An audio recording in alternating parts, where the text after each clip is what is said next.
So growth and gratitude. Today's episode is brought to you by the letter G. Can you define growth for me? Always being challenged, putting yourself in a position where you've never mastered anything. I would get bored. Growth really was the only option. My brother says that I like to play life on difficult mode. You will burn out. Money is not the answer. You have to be protective of your time. You have to be okay with the fact that you're not going to make everybody happy. I always said yes to everything, and I would say yes to this or this, that, or the other thing that was not really deriving any real value in my life. Welcome back, students. I've got with me Tim Petrey. We're about to listen to his episode. I got a little sidebar here for you, a side interlude.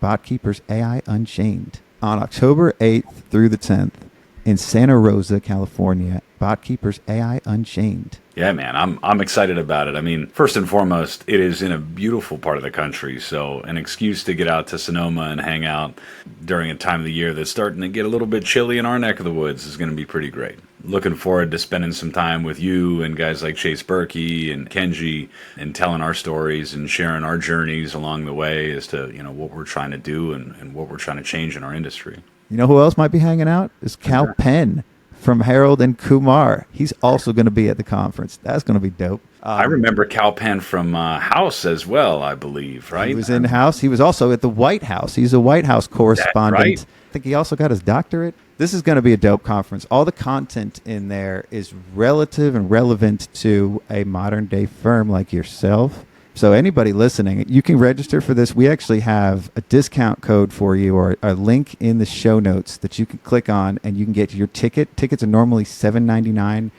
You can get your ticket for $5.09 with this coupon or this link that I have in the show notes. Click the link in the show notes to get your ticket before October 8th through 10th in Santa Rosa, California for AI Unchained. Botkeepers AI Unchained.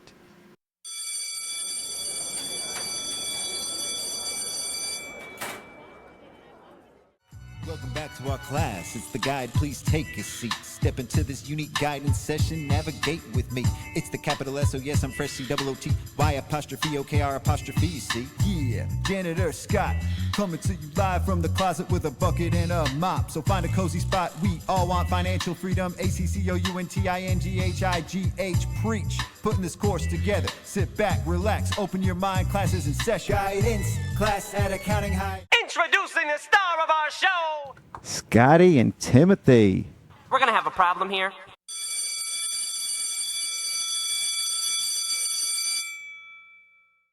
What's up, homie? Scotty, what's up? I'm going to introduce you as best as I can for our students here. We have had another episode with Tim. We're going to talk about all the different businesses that he runs. He's been on the Forbes Top 200 2024 CPAs. Still a young man. Runs the firm HD Davis, HD Growth Partners, has been acquired by Ascend. Tim, thank you for joining me today, homie. Absolutely, man. Thanks for having me. Tim, just to get some context here, the size of your firm. Yeah, so we do about $7.5 million in global revenue. We've built ourselves a good, healthy little firm, as I like to call it. Well, let's talk about how you made that impact to get here and how you got to this $7.5 million, because a lot of it is through working with the small guys, and you've created offerings, you've created companies to service the small guys. You've got White Glove Payroll, which is a payroll company that you've spun off that is for small businesses, that probably is very affordable, that's helping your clients specific to your town too. And I think a lot of the clients that you've ended up taking on over time have all kind of looked and felt like somebody from Youngstown during your growth. And these are the heart of the economy too. So then you start finding other ways to help them. And I want to kind of talk to all the businesses that you started over time. You've got a t-shirt company as well. You're also the founder of what's called Penguin Collective. That's assisting local athletes, built on top of your foundation. As the king of Youngstown CPAs, are you going to work with some of these bigger firms too, or are you just going to continue to service the smaller clients? I envision us continuing to service that middle market that has continued to be abandoned. The concept of every single one of our businesses is really the same. We want to be the Chick-fil-A of whatever we're doing. We want to follow that Walt Disney model. We want to follow that Chick-fil-A model. We want to follow that high service experience kind of a product offering because we're a service-based business. I feel like so many accounting firms and service-based businesses forgot what that really means, where they're just pumping out compliance work or tax returns or audits or this, that, or the other. We want you to feel special when you work with us. The team members on White Glove Payroll, the people that are interacting directly with the clients, are payroll concierges. They get to know their clients. It's an experience. It's an elevated level of interacting with your professionals. We all have an inherent need to feel important. When you're buying things, when you're going to restaurants, when you're experiencing things from a hospitality perspective, you want to feel valued. You want to feel important. And that's really the simple premise that we've applied to all of our businesses, is that we want our clients to feel important because, by the way, they are. I mean, they're putting food on our tables. They're paying for our mortgages. They're paying to put our kids in college. Ultimately, we want them to feel good about the way that they're spending their money. And some of that is in the day-to-day experience of how we run the business and the deliverables that we provide. But a lot of it is in just being socially responsible people and being impactful in our community and supporting the nonprofits and showing up and volunteering and doing the right things in the community, like the NIL Collective. We started the Penguin Collective solely to support our university. Youngstown State University, a friend of mine, is one of the coaches there. And he said to me, hey, man, we are going to get smoked in NIL in these coming years. We don't know what we're doing. We need to figure it out. We're just not sure what to do. And so I came back to the office and I talked to a couple of guys and I said, listen, I think we can help here. I think that we can make an impact. And, they all asked the question to me. They're like, well, Tim, how are we going to make money doing it? I said, this isn't one of those things I really care about making money. This is one of those things that you do the right thing. You take care of your community. You're a socially responsible entrepreneur and a socially responsible business. And the right people are going to be attracted to you as a result of that. So the NIL Collective is something that we provide all the administrative services to the NIL Collective for free. And we do tax returns for the kids for free. We do financial education for these college athletes for free. What's the acronym again? NIL, what does it stand for? Name, image, and likeness. Name, image, and likeness. And this is for the athletes and helping them with this critical component of becoming a professional. And on their road to becoming a professional, they run into a lot of these problems. And what you're doing is inserting a way to make it easier for them to be represented.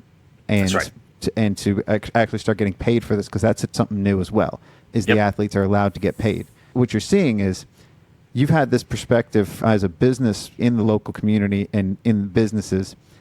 You care about the things that you're doing, so it lends itself to creating opportunities. And I don't say that lightly, because not a lot of people actually care about the stuff that they're doing and care about the people that they're working with, so they create ways to find ways to force themselves to care, or to find ways to put words on the board to make everybody care about the growth of their firm and saying, we're going to hit these things and do these things.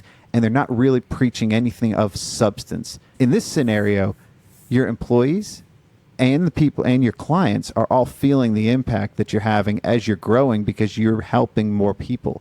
That seems like the common metric across all of these businesses is how many more people can we help?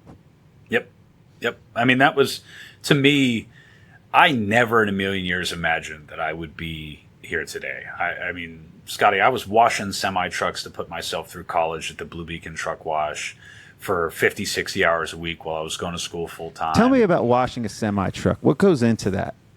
Oh, man. Was it just you, or were you with a team? No, so we had a team of people. I had elevated to a supervisor, a manager there while I was there. You run a team of people about 7 deep. We could wash a 53-foot box truck in about 12 minutes. Were you at rest stops doing it? Yeah, so we were at truck stops. Yeah. They would come into like a big giant concrete bay.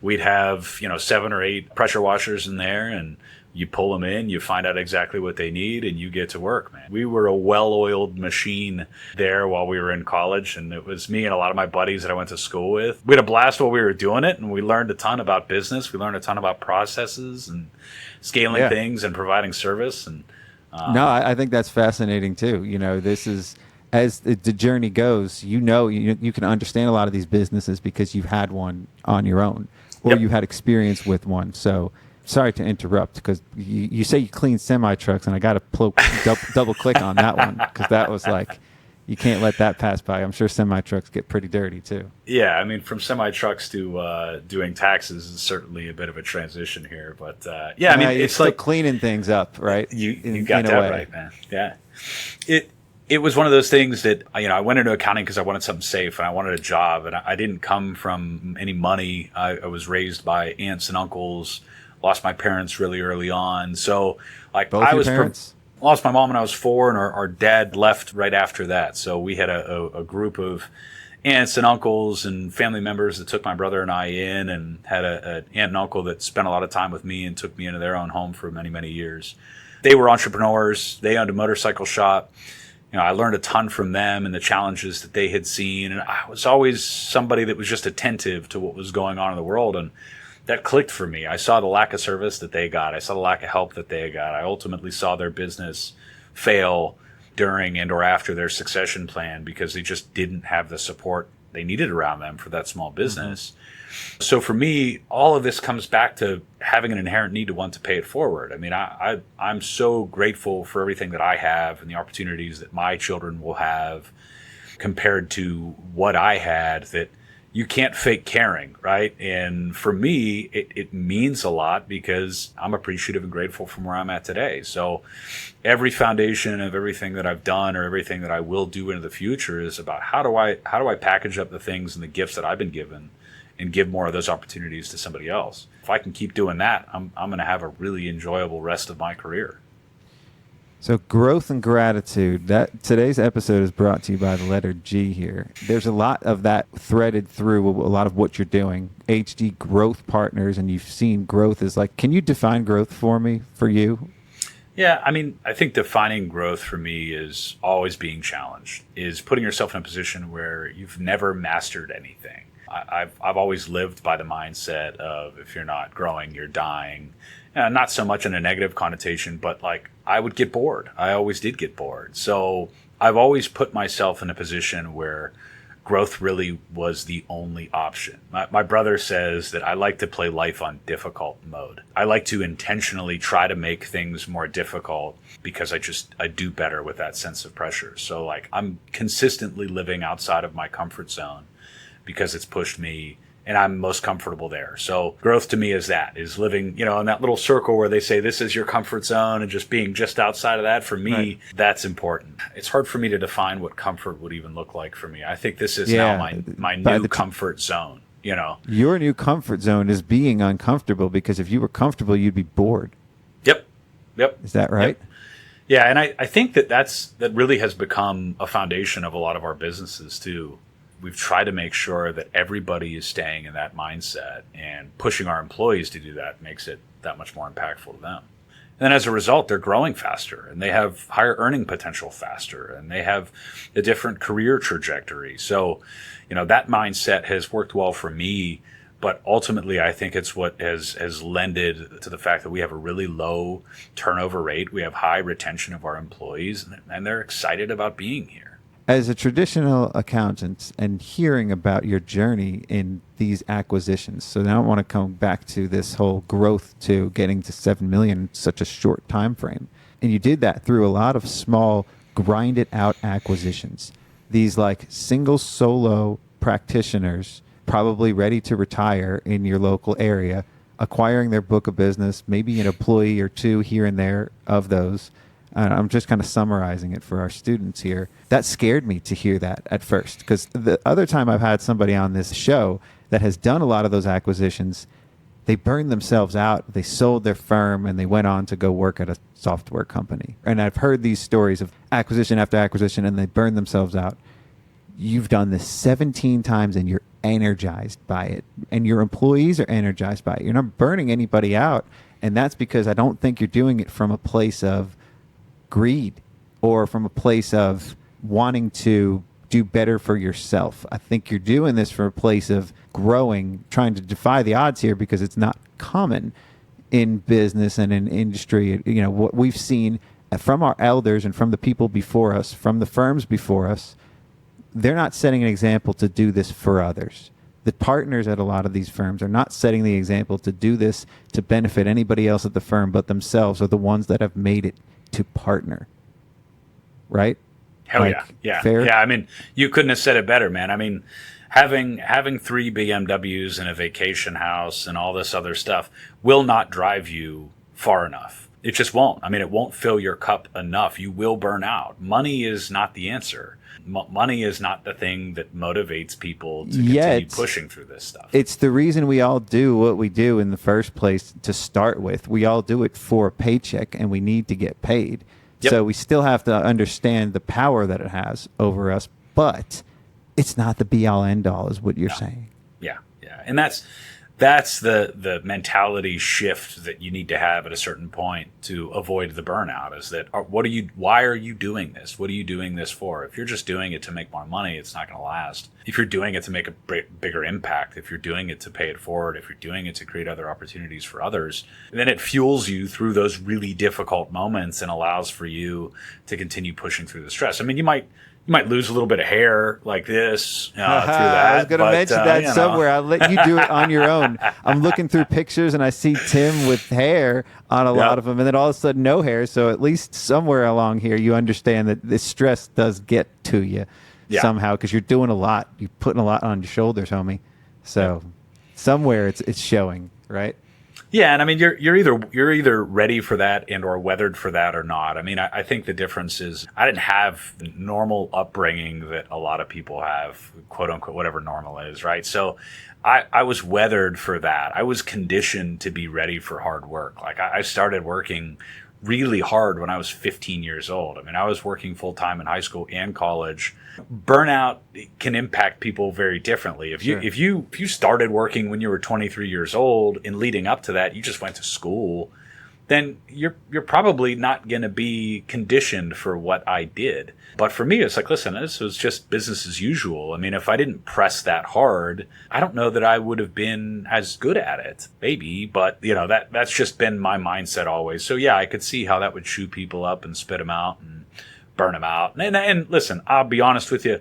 There's been plenty of moments where I've been burnt out along this whole way. There's been plenty of moments where I've questioned, is this what I want to do the rest of my life? But when you are in that position where you're questioning it at the age that I was and the opportunity that I had, it allowed for me to change things so that not only was it better so that I could see myself doing this for a longer period of time, but also so that other people would want to. And we got to a point in our firm where I looked around and I said, I don't know how I'm going to convince other people to take over this practice and to be excited about running this firm, because they're not going to want to do the things that I've done.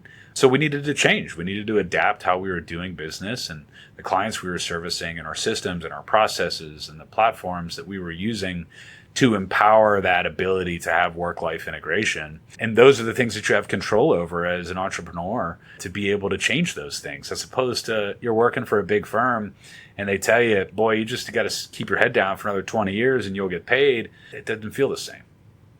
No, it doesn't hit the same. So tell me about people leaving. I mean, going back to your people are excited about the growth that they can have as individuals. What about the ones that are content with where they're at? Have you created a scenario or a situation where they're still comfortable there? Or do the ones that don't want to grow tend to leave? I'm not of the mindset that I only wanted to employ those hyper growth minded people. And I'm not of the mindset where we should be able to expect people to be that way their entire career. Like, you have kids, you want to experience life, you want to travel, you want to have those years where you can kind of throttle back a little bit here or there and like live, after all the hard work that you've put in.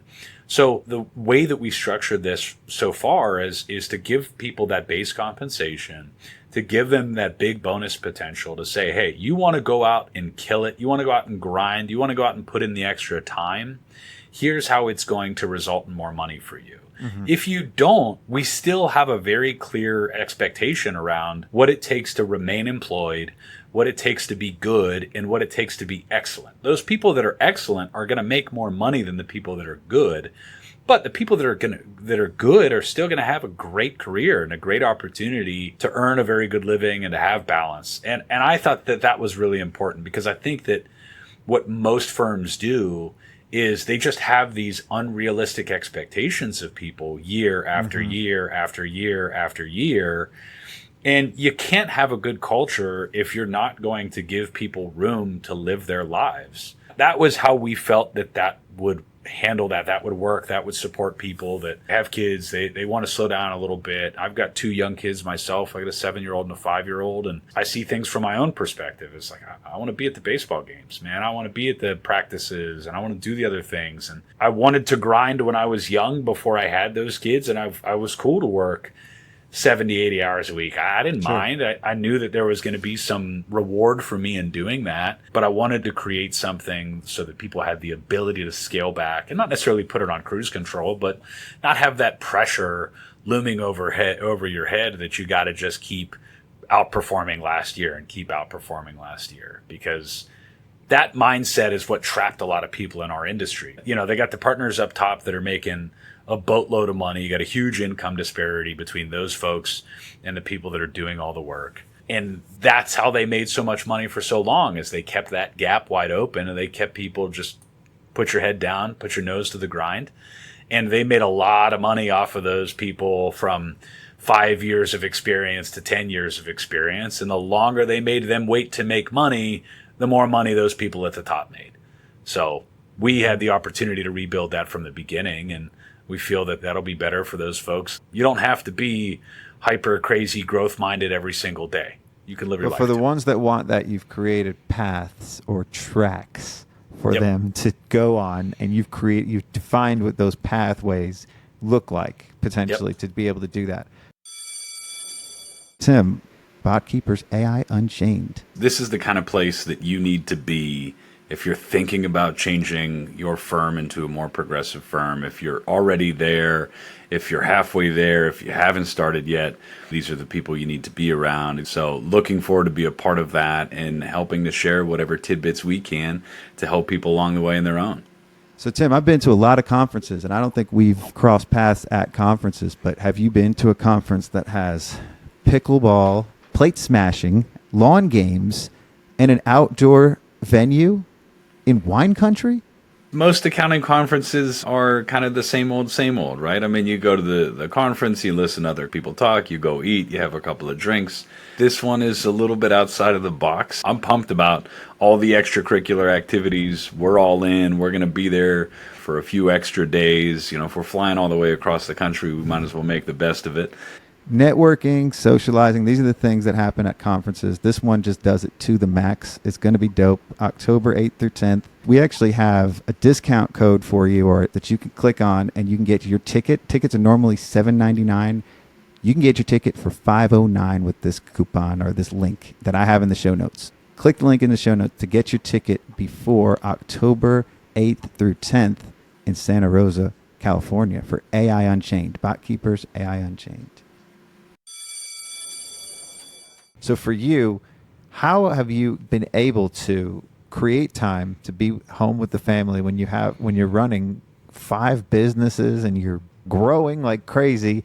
How do you create that space and time with all of the things? I think a couple of ways. I mean, number one, I've always been cognizant of surrounding myself with great people. We have an amazing leadership team at our firm that's taken more and more off of my plate and has really taken more initiative to run the day-to-day operation of the practice. I have a great way of staying in tune with what's going on so that I know before problems are too big. You're paying people to take on roles that normally the owner would have to do. So early on, I think it was more important for you to have that time. And so you've been paying people what you could be taking home as a salary. You're making less money by creating this time. Is that right? Yep. Okay. So, you know, we have a director of operations, we have a CFO, we have a director of HR. A lot of those roles that maybe a person running a firm would kind of take on their own. And ultimately, the answer is I was fine with making less money on a day-to-day basis by hiring those people to do those jobs. Although the way that it worked out in the end was the opposite of that, is that we hired great people to do those jobs. So number one, they're better at me than I would have been to be the HR and marketing director of operations. So then I'm able to focus my energy on the client service and or running the firm in the less time that I'm trying to spend in the practice. So therefore the quality of my time goes up and the earnings go up proportionately. So I always told myself, I'm going to hire somebody really good. Worst case scenario, I'm going to work less.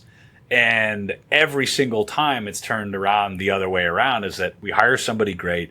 They do a great job. They grow the firm as a result. And then, leadership team and partners and this, that, and the other is getting a better return on their investment as a result of that. So I think that people need to lean into those things that are running a practice and say, hey, man, why are you still doing your own billing? Why are you still why are you still doing your own payroll? Why are you still overseeing operations? Hire people to do that great and focus on what you're best at. I mean, we tell our clients to do it every single day, but yet as business owners, public accounting firm owners, are terrible business people because they're not taking their own advice. So yeah, that's a really good call out, Scotty, is that was the answer. In order to have some semblance of quality of life, you got to be okay with delegating certain things and trust people that they were going to do a great job. Yeah. What were some other things that you've... I think the other thing is like you have to be protective of your time. You have to be okay with the fact that you're not going to make everybody happy. That was something that I struggled with early on, was that I always said yes to everything. And I would say yes to this board meeting or this networking event or this, that, or the other thing that was not really deriving any real value in my life. And I've really taken a hard look at a lot of those things over the course of the last couple of years and said, you know what? My team should be doing that and experiencing those things. And I need to make sure that I'm protecting those Friday night dinners with my family and my weekends and the time that we do have. And I'm still not mastering it by any stretch of the imagination. I still work more than most, but I've been able to do it in a way where I can still work in the gaps of time that my life will allow for me to work. And that ultimately is the secret by being able to have both, is building a system and building processes and educating your team and your clients that your life is first. And I'm going to provide a really great level of service for you, and I'm going to kick ass for you, but know that I will be protective of my time, and I'm going to enjoy time with my family. I'm going to enjoy my vacations, my summers. And I think it's been something that as our business has grown, I never anticipated that this would be the case, but it's been a big reason why people have stayed with me as long as they have as employees and as clients, because they look at that and they say, I value that. I want that. When I'm a partner, I don't want to be on the verge of alcoholism, and I don't want to be on the verge of a divorce, and I don't want to be on my third spouse or whatever. I want to have a good family life like Tim does. Like I want to have kids that, like to see me, and I want to have a wife that still likes me marginally enough to not like smother me in my sleep. You know what I mean? Yeah. And clients the same way. I mean, they've looked at me and they say, boy, I mean, you seem to have a decent balance and you get to kind of do both and enjoy both. People will put up with a lot and will deal with a lot because they know that, hey, this is something that I have to look forward to as well. Can give our students a little bit of advice coming from this perspective that you're in right now, which still sounds like the beginning of your career. None of this sounds like you're even close to slowing down. You're still climbing mountains and you still got a long way to go. Give some of our students some advice, the ones that are at the tip of this or at the base of this mountain here. I think the best piece of advice that I ever had was you have time to fail. And embracing this mentality of failing fast and failing early and not being intimidated by failures was something that my big brother, my brother is 9 years older than me, and he pressed me early in my 20s. He's like, hey, you got to take this risk. You got to try this now. You got to do this now. You have time to recover. You got to invest in the stock market now. You got to invest in real estate now. You got to do these things now, because if the wheels fall out, you got time to fix it. The way that I kind of translated that, and the way that I think that's important for people to remember early in their career, is take the time and invest in yourself. Start studying for the CPA exam earlier. Start building your network faster. Start figuring out how to do this, how to podcast, how to create video content. Your first video is going to suck. Your first podcast is going to suck. The first newsletter that you write is going to be horrible. But do it and just take the first step and embrace that failure and do it with a growth and a learning mindset. And, it clicked for me when somebody explained it to me this way. They said that failing early and investing in yourself early is the same mentality of investing your money early. The way that compound interest works is that you invest $1, you earn 6% on it. Next year, you got $1.06 and you're earning interest on the $1.06, right? And then over and over and over again. The same theory applies to your own career and your life, is that if you start early, if you start making those investments in yourself and your career and teaching yourself new things and trying new things, eventually now you've got $1.06 worth of lessons. And then the next year you get $1.08 in lessons. And it starts to compound and build and grow to the point where you're a snowball that cannot be stopped. So, for me, I'm 37 years old. To your point, I'm just getting warmed up here. And over the course of the last 17 years, it's just been continuously reinvesting in myself. Get yourself a coach. Get yourself somebody that's going to hold you accountable, that's not going to accept that's good enough for you. Find yourself a life partner that's going to push you, that's going to, expect more of you than you would have expected of yourself, and go get it. You just got to start. So embrace failures. Don't be afraid to get on it and get on it early. You have nothing to lose. That's right. And it's still early at any stage or it's all a mindset. Yep. It's all a mindset. That's why it's still early for you, because you've always kept that young, early mindset that we still have time to grow. That goes back to the first thing you said here. Dope. Thank you so much, Tim. Appreciate you coming on. Class dismissed. Accounting high. Accounting high. Counting high, OKR, counting high. Why am I so busy? Why did I say maybe? Nah. Let's have a discussion. Let's start a discussion. Say no when you're uncertain. Saying yes leads to future burden. Next request, deploy a diversion. Discretion, avoid overexertion. Unclear, meek, prone to frustration. Fear of being alone and forsaken. Career in a unique situation. Appear weak with no aspirations. Fearly insecure, wreaking mayhem. Why am I so busy? Why did I say maybe? I'm starting to worry, my calendar is crazy. Now I'm getting nervous, still trying to be perfect. Work hard and determined, it's safe to say I learned to say no. Dismiss the need to please and say no. Matter of fact, ain't leading to your goals, just say no. Next request you get with no regret, just say no. Next inquiry, please don't be upset, just say no. I float in the shallow, cast no shadow, flow with no hope. With no leg to stand, like I had no plans, would never say no. Reflect the regrets, it was out of control. For fear of rejection and being alone, I used to know nothing like Jon Snow and Thrones. Said yes, my to-dos postponed. People please like my own needs unknown. Acquiesce, no protest, not even a groan. I said yes to everything, geez, clone me to avoid feeling lonely. Abandon myself with a thumbs up emoji. Say no so I can go full send like Roman.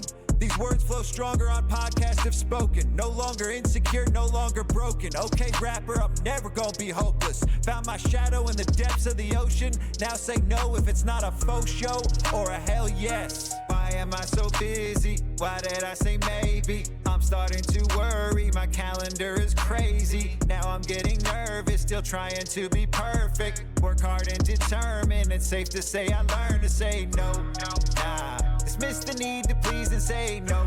Matter of fact, ain't leading to your goals, just say no. Next request you get with no regret, just say no. Next inquiry, please don't be upset, just say no.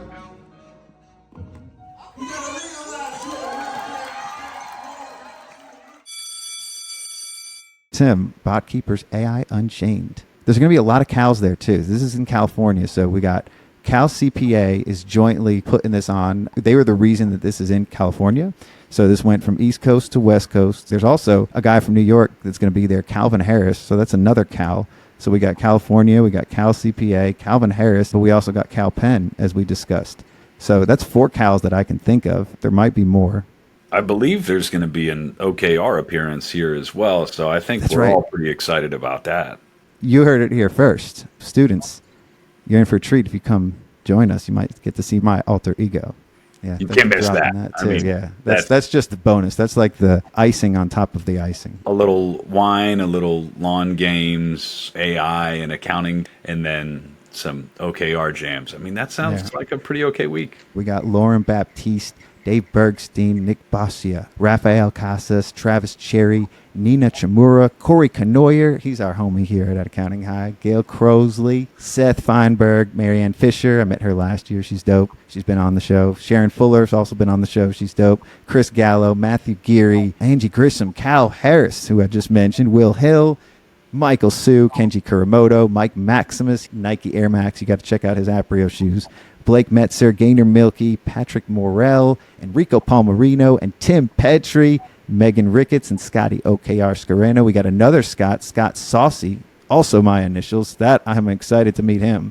Rachel Smith, Lee Walker, Dustin Wheeler, and Jeannie Whitehouse, my homie Jeannie Whitehouse. Shout out to all the Accounting High faculty that are going to be there too. This is going to be a fun event. Check it out. I got the link in the show notes. It is October 8th through 10th in Santa Rosa, California. Tickets are normally $7.99. You can get your ticket for $5.09 with this coupon. Click the link in the show notes to get your ticket before October 8th through 10th in Santa Rosa, California for AI Unchained. Botkeepers, AI Unchained. Thanks for joining me here, Tim. Thanks for having me, man. Looking forward to it. Peace out, homies.